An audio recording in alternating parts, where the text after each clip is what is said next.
Did you know that Hamlet was the inspiration for Disney Pictures in his creation of the film The Lion King?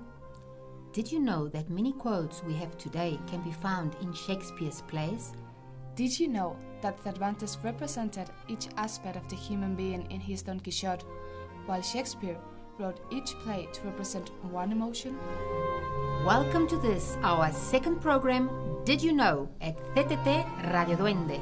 I am Rocio Garralda. And I am Ángela Comeras. On our previous program on Cervantes and Shakespeare, we focused all our time on the Spanish writer, which leaves us today to share with you the incredible world of Shakespeare. As you all know, children throughout the world study Shakespeare and his plays. As adults, we enjoy the reading as well as the representations both in theatre and radio. If any of you hasn't had this pleasure before, don't stop listening, you'll be surprised. So, sit back, relax, and enjoy. While I was researching, I was surprised to find that many of the quotes that we use today were actually there in Shakespeare's plays. Talking about plays, one of my favorite quotes is, "All the world's a stage, and all the men and women merely players," from As You Like It. Oh, I have one. "All that glisters is not gold," from The Merchant of Venice. And how many times I've heard it, even in The Lord of the Rings. And what do you think of this one? "Off with his head," from King Richard III. This one is in Alice in Wonderland. Poor Alice, what a wicked queen. And I think this one must be all mom's favorite.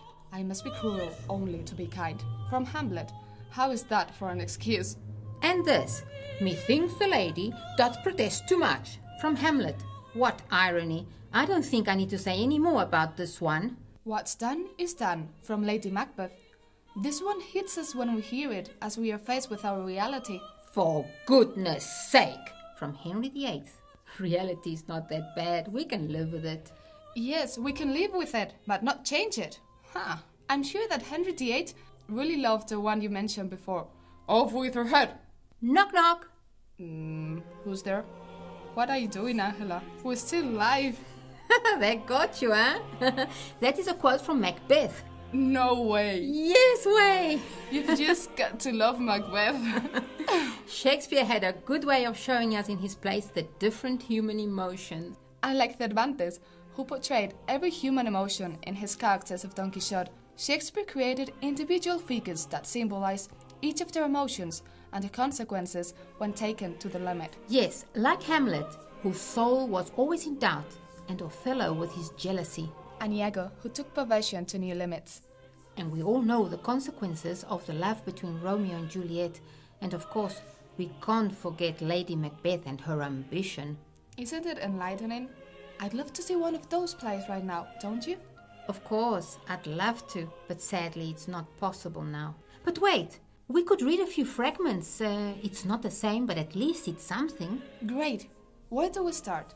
Oh, and we can read them in Spanish as well. That way, we can all hear how they sound in our language. And to help us with the Spanish parts, we have with us today two drama students, Erika de Carte and Carlos López. Welcome to both of you. Hi. Hey. Erika, what do you think of Shakespeare and his work? Well, Shakespeare is one of the best drama writers, and even though his work are difficult, they are very rich and full of possibilities. And which one is your favorite character? Juliet. I just love her. Is she cute? And Carlos, do you also like playing these characters? Yes, because as Erika said, they have a lot of possibilities and a great emotional presence, like Romeo. And which one do you find most difficult to portray? I think that Hamlet will be the most difficult one, because the doubt and the constant thinking is always present, and for an actor that is complicated. Well, Carlos and Erika, if you are ready, let's go for it.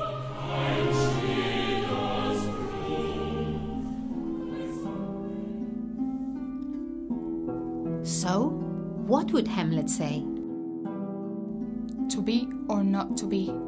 That is the question. Whether it's nobler in the mind to suffer the slings and arrows of outrageous fortune, or to take arms against the sea of troubles and by opposing end them.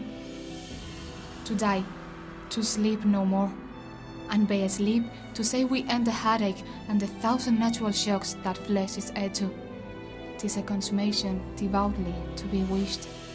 To die, to sleep perchance to dream.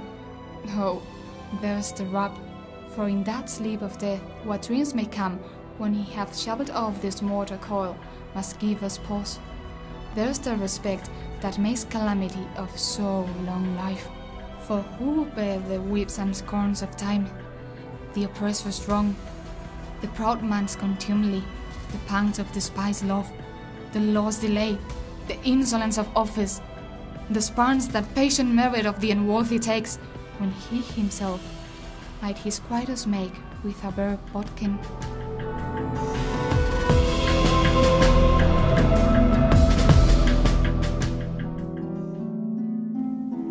Ser o no ser, esa es la cuestión. Si es más noble para el alma soportar las flechas y pedradas de la áspera fortuna, o amarse contra un mar de adversidades y darles fin en el encuentro. Morir, dormir, nada más. Y si durmiendo terminaran las angustias y los 1000 ataques naturales herencia de la carne, sería una conclusión seriamente deseable. Morir, dormir, tal vez soñar. Sí, ese es el estorbo. Pues ¿qué podríamos soñar en nuestro sueño eterno ya libres del agobio terrenal? Es una consideración que frena el juicio y da tan larga vida a la desgracia.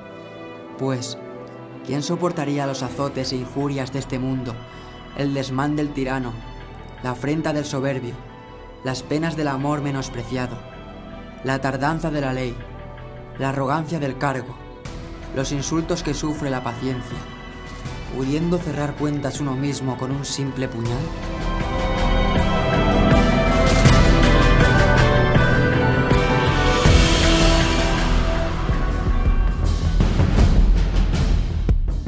And let's hear Macbeth.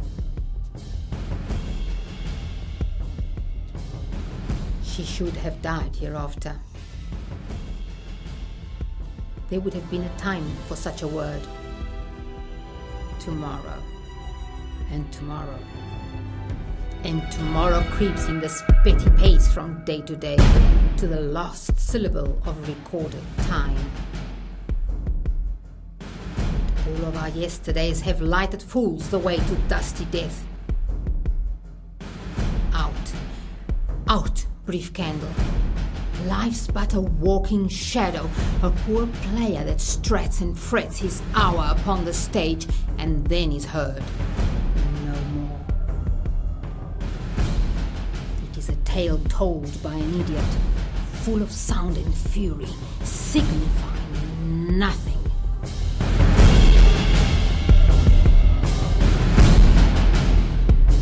Había de morir tarde o temprano. Alguna vez vendría tal noticia. Mañana y mañana y mañana. Se arrastra con paso mezquino día tras día hasta la sílaba final del tiempo escrito. Y la luz de todo nuestro ayer guió a los bobos hacia el polvo de la muerte. Apágate, breve llama. La vida es una sombra que camina. Un pobre actor que en escena se arrebata y contonea y nunca más se le oye. Es un cuento que cuenta un idiota, lleno de ruido y de furia, que no significa nada.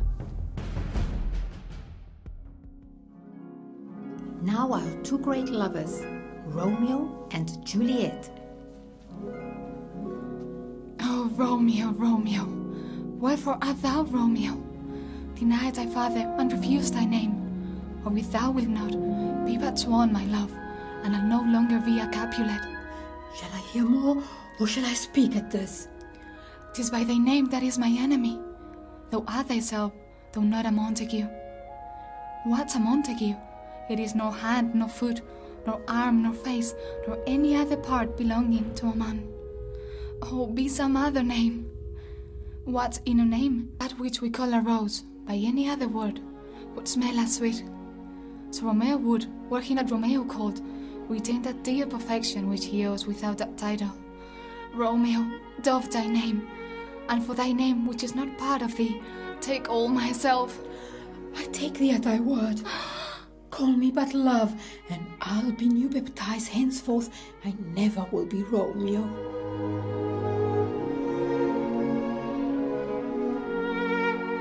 Oh, Romeo, Romeo, ¿Por qué eres Romeo?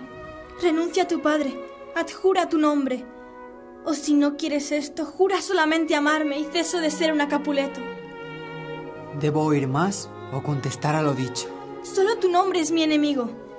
Tú eres tú propio, no un Montesco, pues. ¿Un Montesco? ¿Qué es esto? Ni es piano, ni pie, ni brazo, ni rostro, ni otro algún varonil componente. Oh, sé otro nombre cualquiera. ¿Qué hay en un nombre? Eso que llamamos rosa, lo mismo perfumaría con otra designación. Del mismo modo, Romeo. Aunque no se llamase Romeo, conservaría al perder este nombre las caras perfecciones que tiene. Mi bien, abandona este nombre, que no forma parte de ti mismo, y toma todo lo mío a cambio de él. Te tomo la palabra. Llámame tan solo tu amante y recibiré un segundo bautismo. De aquí en adelante no seré más Romeo.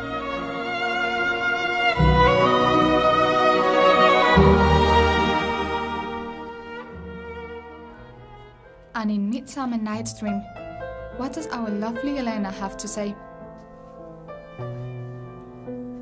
Call you me fair? That fair again and say, Demetrius loves your fair. Oh, happy fair, your eyes are lodestars and your tongue's sweet hair, more tunable than lark to shepherd's ear. When wheat is green, when hawthorn buds appear, sickness is catching. Oh, where favour so, yours could I catch, fair Herminia, ere I go. My ear could catch your voice, my eye your eye, my tongue should catch your tongue's sweet melody. Were the world mine, Demetrius been baited, the rest I'd give to be to you translated. Oh, teach me how to look, and with what art you sway the motion of Demetrius's heart.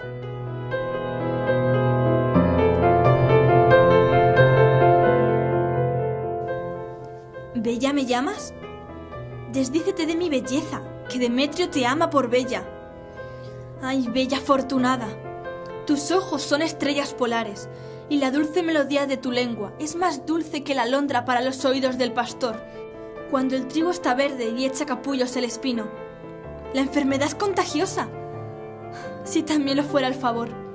Entonces, bella Herminia, me llevaría tus palabras antes de irme. Mi oído captaría tu voz, tus ojos. Mi lengua captaría la dulce melodía de tu lengua. Si el mundo fuera mío, a cambio de Demetrio, daría el resto para que te lo entregaran. Enséñame cómo miras y con qué arte dominas el movimiento del corazón de Demetrio.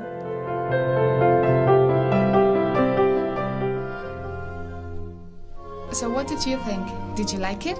It really brought out my emotions. Now, Rocio, there's more. Oh, that's right, it slipped my mind. But first, thank you, Carlos and Erika, for the great representation and for having joined us in this program dedicated to Shakespeare. Thank you for this experience. It was really fun, thank you. Thank you. Bye. Bye. See you soon. I have really enjoyed sharing this space with both of you. I am sure that our English listeners have also enjoyed being able to hear these fragments in Spanish. Good luck to both of you, and may your future be very successful. Thank you. Thank you. Carlos, Erika, till the next time. See you soon, bye. Bye. Now, I'm sure that you're still wondering how can Hamlet be the inspiration for the Lion King? Don't worry, we're not leaving without telling you. Did you notice that there is a great resemblance in both stories? The brother who wants to kill the king, the son who takes revenge. We have given you something to think about. I'm going to watch both films again. This is fascinating. We have reached the end of our second Did You Know? I hope that you have enjoyed it, and don't forget to join us, Ángela Comeras and Rocio Garralda, in our next program in 2 weeks' time. Bye. Bye. Oh, the sweet